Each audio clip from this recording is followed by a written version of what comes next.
ఒక వ్యక్తి ఊరి చివరున్న సన్యాసి దగ్గరికి వెళ్తాడు. స్వామి, మిమ్మల్ని ఒక ప్రశ్న అడగవచ్చా అని అంటాడు. సరే నాయన చెప్పు అనగానే, మంచి వారికి ఎందుకు కష్టాలు వస్తాయి స్వామి అని అడుగుతాడు. అప్పుడు ఆ సన్యాసి, సరే నాయన నీకు అర్థమయ్యేటట్లు చెప్తాను, కొద్దిసేపు నాతో పాటు ఉండు అని అంటాడు. అంతలోనే ఒక పెద్ద మనిషి కారులో దిగి సన్యాసి దగ్గరికి వచ్చి నమస్కరించి, స్వామి నేను చాలా రోజులే అయింది పెళ్లి చేసుకుని, కానీ నాకు పిల్లలు మాత్రం కలగడం లేదు, ఈ సమస్యకి ఏదైనా పరిష్కారం చెప్పమని అడుగుతాడన్నమాట. అప్పుడు ఆ సన్యాసి తన దగ్గర ఉన్న పండునిచ్చి, నీకు మంచి జరుగుతుందిలే నాయన అని చెప్తాడు. కొద్దిసేపటికి మరొక ధనవంతుడు వస్తాడు. స్వామి, నాకు ఒకనొక కూతురు, ఈ కూతురు వివాహాన్ని ఎంతో ఘనంగా చేయాలని నేను నిశ్చయించుకున్నాను, కానీ ఎన్ని సంవత్సరాల నుంచి సంబంధం చూస్తున్నా నాకు ఏది కుదరడం లేదు, దయవుంచి ఈ సమస్యకి ఏదైనా పరిష్కారం చూపమని సన్యాసిని అడుగుతాడు. అప్పుడు ఆ సన్యాసి తన దగ్గర ఉన్న పొలం ఇచ్చి, మీకు మంచి జరుగుతుందిలే నాయన అని చెప్తాడు అనమాట. తర్వాత మరికొద్ది సేపటికి చుట్టుపక్కల గ్రామాల్లోని పెద్ద కోటీశ్వరుడు ఒకడు వస్తాడు. అతను వచ్చి, నాకు ఏమాత్రం ఆరోగ్యం బాగలేదు స్వామి, కనీసం అన్నం కూడా తినలేకపోతున్నాను, ఎంతో డబ్బు ఉంది, కానీ నన్ను నచ్చిన ఆహారాన్ని ఏమాత్రం తీసుకోలేకున్నాను, ఈ సమస్యకు మీరే ఎలాంటి పరిష్కారమైనా చూపాలి స్వామి అని అడుగుతాడనమాట. అప్పుడు ఆ సన్యాసి తన దగ్గర ఉన్న పొలాన్ని ఇచ్చి, నీకు మంచి జరుగుతుందిలే నాయన వెళ్ళు అని చెప్తాడు. అంతలోనే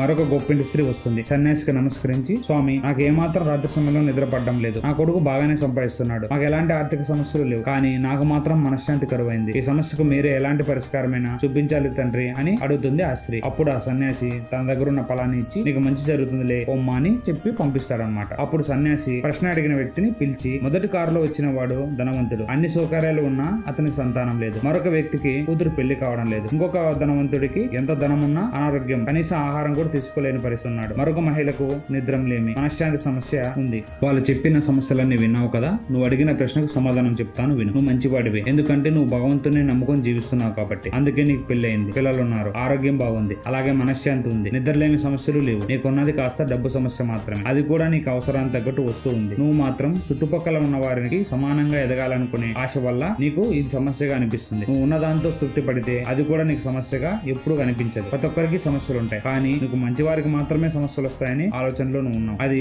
చాలా తప్పు. ఎందుకంటే ప్రతి ఒక్కరికి సమస్యలు ఉంటాయి, ధనవంతులకు ఉంటాయి, ధనం లేని వారికి ఉంటాయి, కానీ ఆ సమస్యను తట్టుకోవడానికి మంచి వారికి దేవుడు ధైర్యాన్ని కూడా ప్రసాదిస్తాడు. అంతేకాకుండా భగవద్గీతలో శ్రీకృష్ణ భగవానుడు అధ్యాయం 2:14 శ్లోకంలో ఏమని చెప్పాడంటే, సుఖ దుఃఖాలు అనేవి వర్షాకాలం ఎండాకాలం మాదిరి వస్తుంటాయి వెళ్తుంటాయి, దానిని చూసి మనం ఏమాత్రం భయపడకూడదు అని చెప్పాడు. ఇప్పుడు నువ్వు అడిగిన ప్రశ్నకు నీకు సమాధానం దొరికిందని నేను భావిస్తున్నాను అని చెప్తాడు ఆ సన్యాసి. అప్పుడు ఆ వ్యక్తి అర్థమైంది స్వామి అని చెప్పి తన ఇంటికి బయలుదేరి వెళ్ళిపోతాడనమాట. ఇలాంటి మంచి వీడియోస్ మీకు ఈ వీడియో నచ్చినట్లయితే లైక్ చేయండి, షేర్ చేయండి, సబ్స్క్రైబ్ చేసుకోండి. అలాగే మీ విలువైన అభిప్రాయాన్ని కామెంట్ రూపంలో తెలియజేయండి. Bye friends.